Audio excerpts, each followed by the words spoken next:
Dear student, आज हम बात करते हैं सहायक बहियों के बारे में। जब व्यापार में कम सौदे होते हैं तो व्यापार का स्वामी एक ही पुस्तक जर्नल में सभी सौदों को लिख देता है, क्योंकि लेन देन कम होते हैं। लेन देन कई प्रकार के हो सकते हैं, जैसे क्रय, विक्रय, क्रय वापसी, विक्रय वापसी या नकद लेन देन। इन सब लेन देनों को लिखना पड़ता है। तो व्यवसाय छोटा होता है तो एक पुस्तक जर्नल में लिखा जा सकता है, आसानी से लिखा जा सकता है। लेकिन जब व्यवसाय बड़ा होता है तथा सौदे भी अधिक होते हैं तो इन सभी लेन देनों के सौदों को एक पुस्तक में एक ही व्यक्ति द्वारा लेखा करना असंभव तो नहीं होता है, लेकिन असुविधाजनक अवश्य होता है।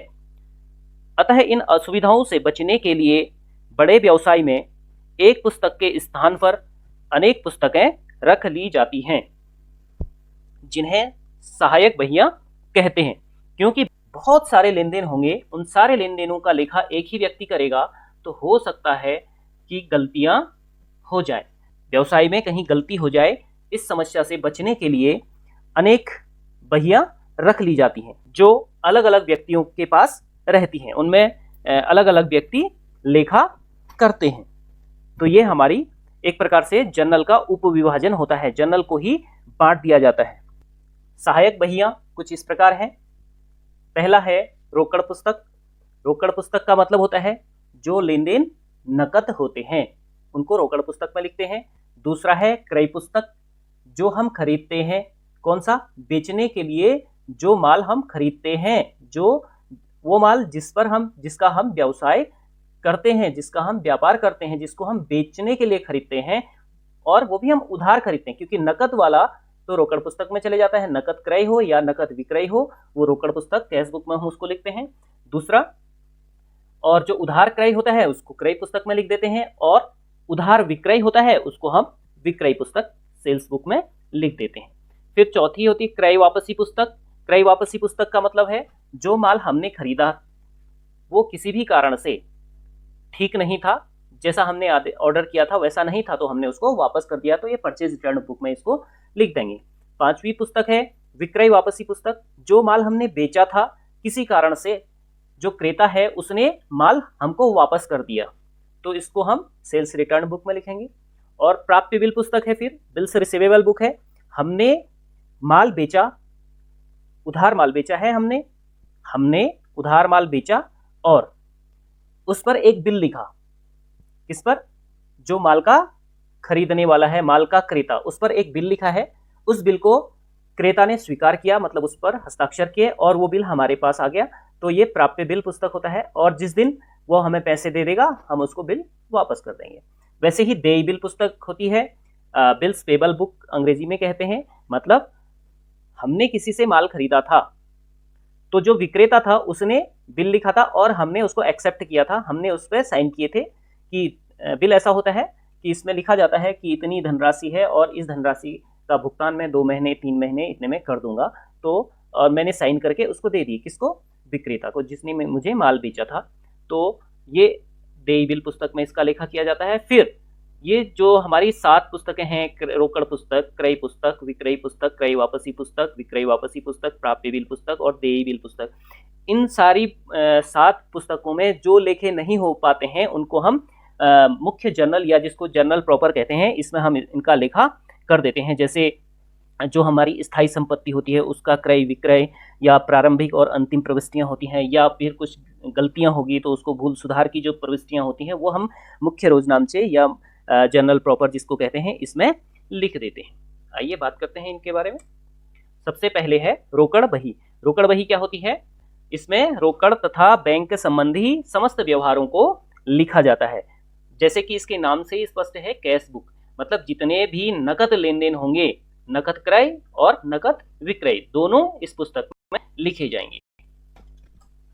दूसरा है क्रय पुस्तक। क्रय पुस्तक का मतलब होता है उधार माल क्रय का लेखा। एक ऐसी पुस्तक है ये जिसमें केवल उधार माल क्रय, उस वस्तु को हम माल कहते हैं जिस वस्तु का हम बिजनेस करते हैं।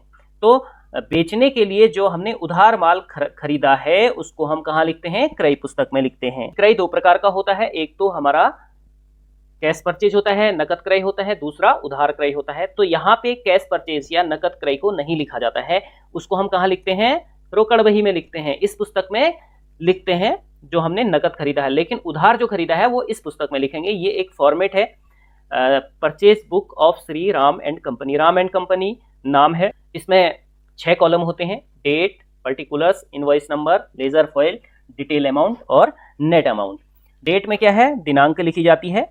कौन सी दिनांक, सौदे की दिनांक, जिस दिन हमने खरीदा था। ये 2006 जनवरी 7 को खरीदा होगा, फिर जनवरी 15 तारीख को खरीदा है, जनवरी 20 तारीख को खरीदा है और जनवरी 25 तारीख को खरीदा है। और ये जो विवरण है इसमें क्या लिखा जाता है, पर्टिकुलर्स को हम हिंदी में विवरण कहते हैं। इसमें व्यापारी का नाम लिखा जाता है। व्यापारी का मतलब वो व्यापारी जिससे हमने माल खरीदा है। ये सुधीर से खरीदा है, ये राकेश एंड कंपनी से खरीदा है, ये रमेश से खरीदा है, ये बजरंग से खरीदा है। ये सारा विवरण इसमें आ जाता है। और ये है इनवॉइस नंबर। इनवॉइस का मतलब होता है बीजक। हिंदी में हम क्या कहते हैं, बीजक। जब हम कोई वस्तु खरीदते हैं तो जो विक्रेता होता है वो एक हमें कागज देता है, उसमें उस वस्तु का नाम, उस वस्तु की संख्या, उस वस्तु का मूल्य, ये सारी चीजें होती हैं, उसको हम क्या कहते हैं, इनवॉइस कहते हैं। और फिर है लेजर फॉइल। लेजर फॉइल का मतलब होता है खाता बही का पृष्ठांक। मतलब इसमें वो संख्या लिखी जाती है जहां पर इसका खाता खोला है। लेजर में जहां पर ये सुधीर का खाता खोला है वो संख्या इधर लिख दी जाएगी, रमेश का खाता जहां खोला है वो संख्या इधर लिख दीजिए। कौन सी संख्या, लेजर फॉइल का पृष्ठ संख्या। तो ये हमारी हो गई लेजर फॉइल। फिर है डिटेल्स अमाउंट का मतलब होता है ये सुधीर, मतलब कोई यदि समायोजनाएं हैं, जैसे बजरंग में है, बजरंग में क्या है, 10% ट्रेड डिस्काउंट है, व्यापारिक छूट दी गई है, तो इसको हम बाहर नहीं घटाएंगे, ये अंदर ही घटाएंगे। मतलब कैलकुलेशन फाइनल जो नेट अमाउंट आ रही है उससे पहले यदि कोई जोड़ना या घटाना है तो उसको हम डिटेल अमाउंट में कर लेते हैं। उसके बाद ये नेट अमाउंट आ गई। सुधीर का सीधे 8,000 है, राकेश एंड कंपनी का 4,000 रुपये है और रमेश का 6,000 रुपये है। बजरंग का क्या है, 10,000 का था लेकिन ट्रेड डिस्काउंट दी है 1,000, तो नेट अमाउंट आ गई 9,000। तो टोटल हमारा 27,000 का परचेज आया। जब हम खरीदते हैं, माल खरीदते हैं, तो उसमें क्या होता है, जर्नल एंट्री क्या होती है, माल हमारी संपत्ति होती है, माल हमारे पास आ रहा होता है। तो नियम है, क्योंकि ये रियल अकाउंट है, debit what comes in and credit what goes out. तो debit what comes in, purchase कर रहे हैं तो आ रहा है ना, तो इसलिए हम उसको क्या कर रहे हैं, डेबिट कर रहे हैं। तो हम क्या करते हैं, परचेज अकाउंट डेबिट करते हैं। तो वही चीज हम यहाँ लिख देते हैं, परचेज अकाउंट डेबिट 27,000 का। अब सामने है बीजक। अब बीजक क्या होता है, जब हम कोई माल क्रय करते हैं तो विक्रेता क्या करता है, हमें माल का ब्यौरा बनाकर देता है, जिसमें माल का पूरा विवरण होता है, मूल्य होता है, और इसी को हम क्या कहते हैं, बीजक कहते हैं। उसका फॉर्मेट ये है, बीजक का फॉर्मेट। ये एड्रेस लिखा है, ये ऊपर इनवॉइस लिखा है, ये तो प्रारूप है, अभी ये खाली इनवॉइस लिखा होगा, और ये जो क्रेता है उसका एड्रेस है, और ये जो विक्रेता है उसका एड्रेस, नाम और एड्रेस है। और कौन कौन सी चीजें हमने खरीदी हैं, ये सारी चीजें लिखी हैं। जैसे ये सांख्यिकीय विधियां, लेखक ये है, 200 यूनिट खरीदी है। एक जो किताब है वो 110 रुपये की है और हमने 200 किताबें खरीदी हैं, तो ये इन दोनों का गुणा हो गया तो 22,000 की होगी। इनकम टैक्स की किताबें खरीदी हैं तो 400 किताबें खरीदी हैं 120 रुपये की दर से, तो 48,000 की ये किताबें हो गई। फिर इसमें क्या दिया गया है, व्यापारिक भत्ता दिया गया है, ट्रेड डिस्काउंट दिया गया है, तो इसको घटा दिया गया है। और फिर उसमें जोड़ दिया गया है पैकिंग एवं प्रेषण व्यय, मतलब भेजने के व्यय और पैकिंग करने के व्यय, 1,500 रुपये लगे होंगे, ये सब जुड़ गया। ये फाइनल कितना आ गया, 64,500 रुपये मात्र। ये योग हो गया, भूल चूक लेनी देनी नहीं है, और ये व्यवस्थापक ने साइन कर दिए जो बेच रहा है। तो ये हमारा बीजक हो गया। मतलब सारी डिटेल्स होती है, माल से संबंधित कितना माल है, उसका रेट क्या है, फाइनल अमाउंट क्या है, डिस्काउंट कितनी है, उसमें खर्चे कितने आए हैं, ये सारी चीजें बीजक में होती हैं। और लास्ट में विक्रेता के हस्ताक्षर होते हैं। अब बात करते हैं विक्रय पुस्तक। विक्रय पुस्तक क्या होता है, विक्रय पुस्तक होता है, जैसे हमने क्रय पुस्तक के बारे में पढ़ा, क्रय पुस्तक में क्या पढ़ा था हमने, उधार क्रय से संबंधित जितने भी ट्रांजैक्शन होते हैं उसको हम क्रय पुस्तक में लिखते हैं। तो ठीक इसी प्रकार उधार विक्रय से संबंधित जितने भी ट्रांजैक्शन होते हैं उसको हम विक्रय पुस्तक में लिखते हैं, क्योंकि बिजनेस में नकद विक्रय भी होता है और उधार विक्रय भी होता है। नकद विक्रय को हम कहाँ लिखेंगे, नकद विक्रय को हम रोकड़ बही में लिखेंगे, लेकिन उधार विक्रय को हम कहाँ लिखेंगे, उधार विक्रय को हम विक्रय पुस्तक में लिखेंगे। इसको हम विक्रय दैनिक पुस्तक भी कहते हैं, सेल्स डे बुक भी कहते हैं, और सेल्स जर्नल भी कहते हैं, सेल्स इनवॉइस बुक भी कहते हैं। तो जैसे एक कोई फर्नीचर का व्यापारी है, तो जब वह उधार फर्नीचर बेचता है तो उसका लेखा इसी पुस्तक में होगा। लेकिन यदि फर्नीचर का व्यापारी अपनी कोई संपत्ति को बेचता है, पुरानी संपत्ति है या मशीन है, जैसे मशीनरी उसकी खराब हो गई है तो उसको बेचेगा, तो उसका लेखा इस पुस्तक में नहीं होगा, क्योंकि केवल माल का, जो माल है हमारा, जो गुड्स है, उसका जो उधार विक्रय है उसी का लेखा होगा। माल का मतलब होता है जिस वस्तु का हम व्यापार कर रहे हैं। हम मशीनरी का व्यापार नहीं कर रहे हैं बल्कि फर्नीचर का व्यापार कर रहे हैं। तो फर्नीचर बेचने का लेखा इसमें होगा, लेकिन मशीन बेचने का लेखा इसमें नहीं होगा। मशीन का लेखा हमने बताया था जर्नल प्रॉपर में कर देते हैं, जो हमारा जर्नल बनता है। तो सेल्स बुक का भी फॉर्मेट बिल्कुल परचेज बुक का जैसा है। सेल्स बुक ऑफ संजय का सेल्स बुक है ये। Date, particulars, invoice, ledger folio, detailed amount and net amount. इसमें एक कॉलम हम और बढ़ा सकते हैं, इधर पे क्रम संख्या 1 2 3 4 करके इस तरीके से कर सकते हैं। तो ये दीपक एंड सन्स से खरीदा है, सॉरी दीपक एंड सन्स को बेचा है। जिसको बेचा है उसका नाम आ जाएगा, क्या बेचा है, 50 Philips tubelights at the rate of ₹200। 200 रुपये की थी, तो 200 गुणा 50 हो गया तुम्हारा 10,000 हो गया। और इसमें इनवॉइस नंबर पड़ा है, हमने इनवॉइस उसे दी है। इनवॉइस मैंने जो सूची थी, जो ये इनवॉइस अभी मैंने बताई थी, ये दी है। तो इनवॉइस नंबर यहाँ पे पड़ा है, देखो ये बीजक संख्या, यही चीज यहाँ पे लिख दी गई है, बीजक संख्या। लेजर फॉइल, तो लेजर में जहाँ पे हम पोस्टिंग करेंगे उस पृष्ठ का नंबर आ जाएगा। और इसमें ट्रेड डिस्काउंट दिया है 10%, तो ये ट्रेड डिस्काउंट लिख दिया, ट्रेड डिस्काउंट को माइनस कर दिया। इन दोनों को हमने ऐड करके ये किया था, इन दोनों का ऐड है, क्योंकि ये बल्ब है, ये टेबल लैंप से हैं, दोनों एक ही दीपक एंड सन्स से एक साथ खरीदी हैं, तो एक ही बीजक में आई है वो। तो इन दोनों का टोटल ये हो गया, माइनस ट्रेड डिस्काउंट, व्यापारिक छूट इसको दे दी गई है, 11,880 रुपये हो गया। तो ऐसे ही दूसरे व्यवसायी से खरीदा है, तो दूसरे व्यवसायी का ये बुंदेलैंड कंपनी से खरीदा है, बुंदेलैंड कंपनी नाम लिख दिया। उसके बाद वस्तुओं का नाम लिख, पहले जो विक्रेता है उसका नाम लिख दिया है, उसके बाद क्या क्या उसको बेचा है ये सारा नाम लिख दिया है। ये इनवॉइस नंबर कौन सी थी, इनवॉइस नंबर लिख दिया है, और इन दोनों का टोटल करके ये इसमें से भी 5% ट्रेड डिस्काउंट करके ये नेट अमाउंट में जोड़ना घटाना नहीं होता है। ये फाइनल हम डिटेल्ड अमाउंट में करने के बाद यहाँ नेट अमाउंट में फाइनल अमाउंट ही लिखते हैं, नेट लिखते हैं बस।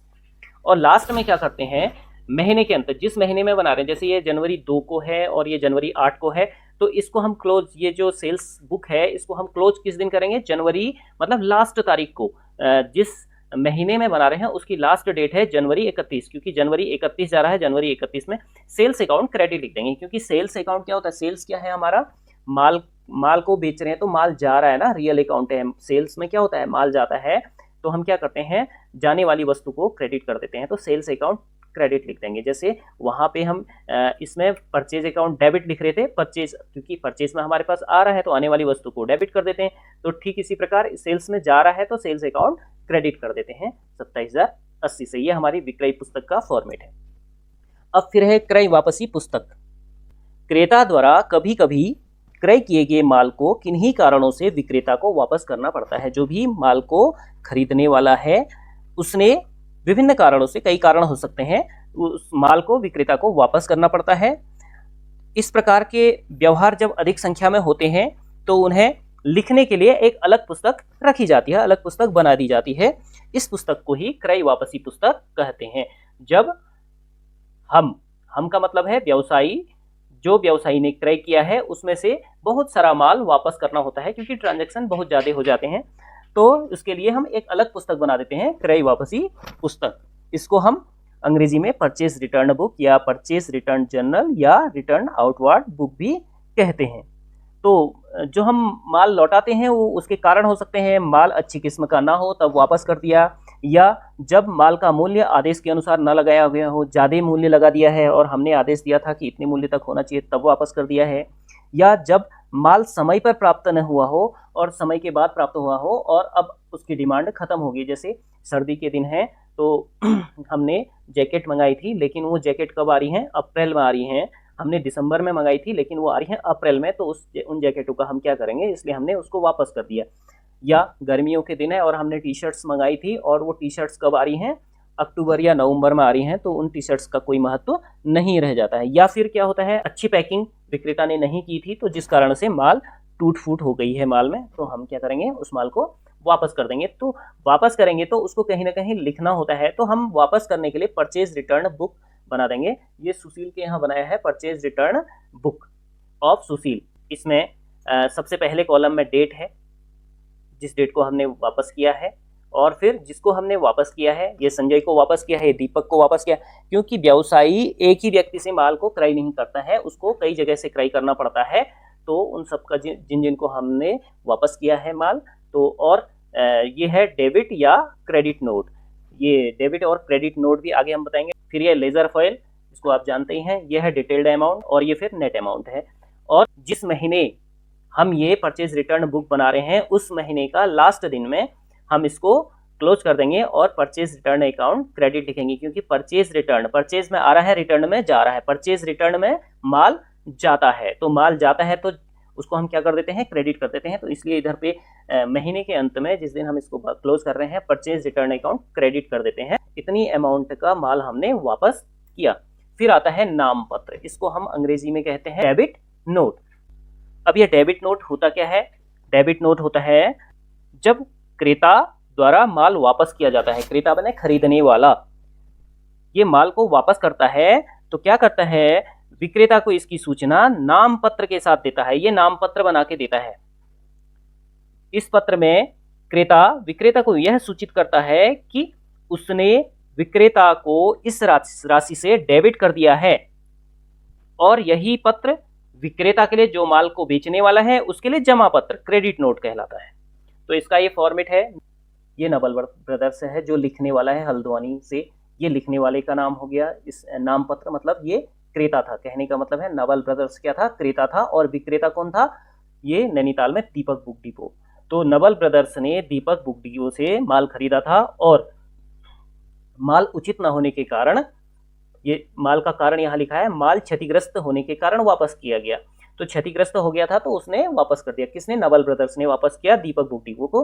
तो उसके वापस करने के साथ हम क्या करते हैं, ये क्रय वापसी पुस्तक में लिखा करते हैं। उसके साथ साथ हम क्या करते हैं, एक नाम पत्र उसको भेज देते हैं।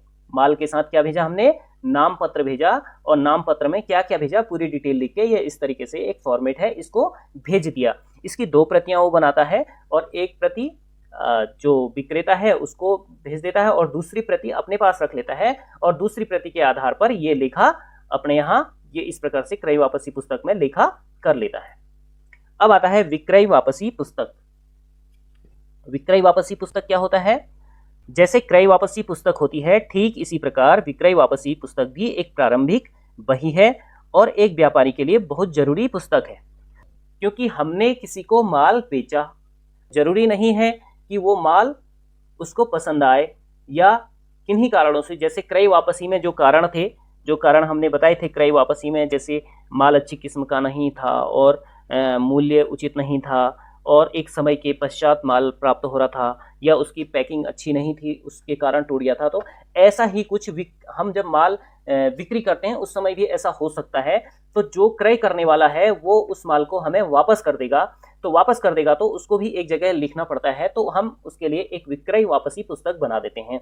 Sales return book of Kamal and sons, ये कमल एंड सन्स के यहाँ बन रही है। तो ये डेट हो गया, पर्टिकुलर्स हो गया, डेबिट क्रेडिट नोट हो गया, लेजर फॉइल हो गया, डिटेल्ड अमाउंट हो गया, और नेट अमाउंट हो गया। ये बजरंग को हमने बेचा था, उसने वापस कर दिया। विनोद को बेचा था, उसने वापस कर दिया। रवि ब्रदर्स को हमने माल ये ऑयल बेचा था, ऑयल में उसने क्या कर दिया, 5 टिन वापस कर दिया, जो टूट गए होंगे या खराब हो गए होंगे। 5 टिन 400 रुपये के हिसाब से थे, हमने ज़्यादा बेचे होंगे, लेकिन उसने 5 टिन वापस किए हैं। विशाल का ये 2000 रुपये। तो सेल्स रिटर्न में क्या होता है, महीने के अंतिम दिन हम इसको क्लोज करेंगे। सेल्स रिटर्न क्या होता है, सेल्स का मतलब होता है जाना, माल जाता है। रिटर्न में ना माल जाके वापस आता है, हमारे पास वापस आ रहा है ना, तो आने वाली वस्तु को डेबिट कर देते हैं। इसलिए सेल्स रिटर्न अकाउंट डेबिट 8800 से ये हमारा डेबिट हो गया। ये एक सेल्स रिटर्न का फॉर्मेट हो गया। जब सेल्स रिटर्न होता है, हमारे पास माल आता है, तो हम क्या बनाते हैं, जमा पत्र क्रेडिट नोट। जैसे मैंने बताया था क्रय वापसी पुस्तक होती है, मतलब क्रय वापसी होती है। जब परचेज रिटर्न होता है, हम क्या बनाते हैं, नाम पत्र बनाते हैं। जब हमने खरीदा था और हमने माल वापस किया तो नाम पत्र बनाया, और वैसे ही जब हमने विक्रय किया है और हमारे पास माल वापस आ गया है, हमारा बेचा हुआ, तो हम जमा पत्र बनाते हैं। तो जमा पत्र में क्या होता है, जिसके नाम से बनाते हैं, जिसको हम जो हमें वापस करता है माल उसका नाम लिख देते हैं। प्रिय महोदय, आपके खाते में निम्न राशि जमा की। तो उसके खाते में हम क्या कर देते हैं, जितने का माल उसने वापस किया है उतने हम पैसे जमा कर देते हैं।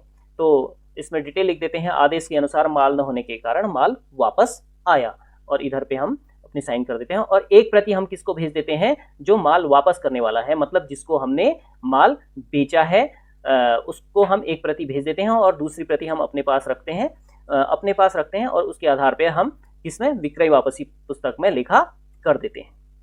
इस प्रकार से हमारा ये टॉपिक समाप्त होता है। Thank you.